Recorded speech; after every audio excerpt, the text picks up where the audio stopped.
All right, guys, so I went out for a 20-mile run yesterday, which quite honestly is further than I have run in a while. And I knew that my body was gonna be beat up today, which it is, but I didn't realize to what extent. So as you can tell, it's a beautiful day outside, and I don't wanna just be locked up to my couch just because I put in a hard effort yesterday. And I want you guys to remember that soreness doesn't mean that you just couch it for the next couple days and totally turn everything off. There's actually a nice transitional period between being sore and getting into your next workout. And oftentimes that includes the types of workouts that you did to make you sore in the first place, but at a much lower volume. You'll see what I mean in this 5-minute routine. You're gonna follow along with me head to toe. We're gonna get the blood flowing again, get that soreness flushed out of the body, and you should be ready to go for the next one. Let's jump in.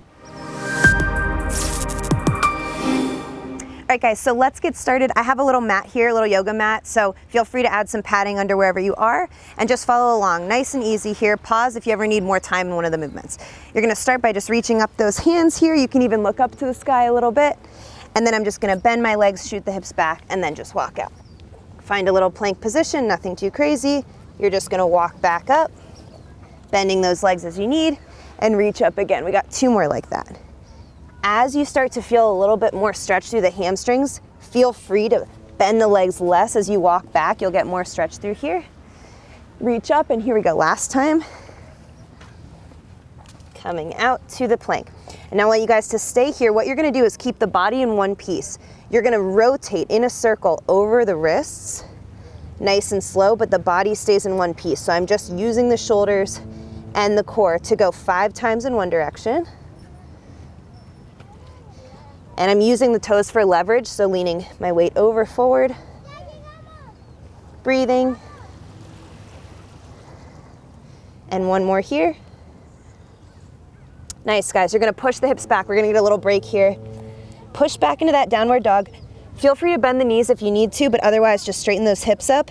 And we're gonna do 10 pedals for the calves here. Start to stretch out. I know that's gonna feel good for me. Maybe if you just went on a long run, you're also gonna feel tight back there. About 10 times.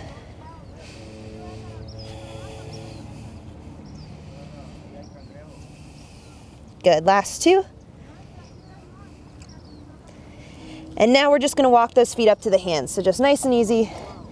Maybe even take a second down here and then just roll up nice and slow and shake those hands out. Now we're gonna work on the chest. So we're just gonna open up that area. If you did a hard strength workout, this is a great one to kind of undo that upper body. Find a little lunge position here, and we're gonna start with the right arm. Nice big arm circles. You're just gonna use this leg for support. And then as that starts to feel good, I can go a little faster here, breathing about 10 on one side. And you'll notice I'm actually gonna try to move the palm towards me and then twist it away as I go. That'll help increase that rotation through the shoulder. Now we're gonna go other side. So find that lunge, little hand here, and then you can just start with those slow circles, breathing. Bring that core in tight. We had that little plank circle there before, so it should be on. Good, last few. Keeping those hips square to the ground. Last 2. Nice. All right, shaking out that upper body. Now we are gonna go. We're doing it for these guys. We're gonna go into those little squats now. This is just gonna be kind of that reawakening the body in those movements that might have made you sore. So just taking 10 easy air squats here, squeeze up at the top, pressing those knees out. Don't have to get super low here. Just again, finding that space in the hips. And I'll show you guys from the side for these last few. Good, some weight in the heels. I'll still keep that chest up. Things are gonna be sore. I'm not saying that you're not feeling something when you do these, but you're going slow enough that you're actually finding that range of motion again, getting some blood flow there. Shaking those legs out after 10. We're gonna find that Cossack squat now. Big wide legs, toes out to the side if you need to. We're gonna find that low squat here, and I want you guys to actually stay low. We're gonna work side to side. Just like this. 10 times total here. Nothing crazy, just getting those quads a little refreshed. It's almost like adding a little pain to relieve it.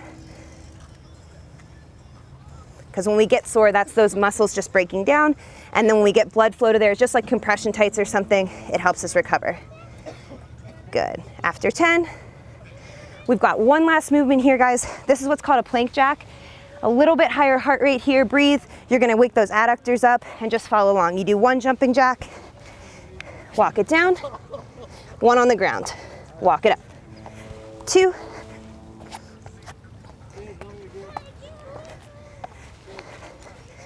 Good, remember to breathe here, guys. I know the heart rate's starting to come up. Don't be alarmed. This will actually make it a lot easier on that next workout you go out for, because your body will feel primed and ready, hips will feel ready, and you want that good run form to always hold up.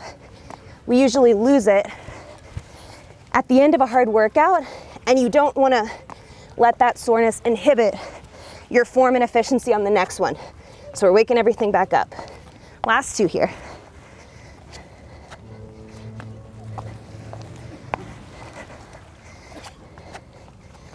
And done. That is your routine. Like I said, guys, this has been working for me in my own soreness. I will even go through this maybe twice, nice and slow, as my entire workout for that day. So instead of just completely laying up on my couch for the entire day, I'll get up, go through this nice and slow a couple times, and I already feel like I can run a lot sooner than I would otherwise. If you guys are also training for a marathon, you should check out this video Coach Nate made. How many 20+ mile runs should you do leading up to your race? That's a big question we get because we don't know how far to push it, how hard to push it before we go to that race. So check that out, click there. I will catch you guys in the next workout. Thanks for watching.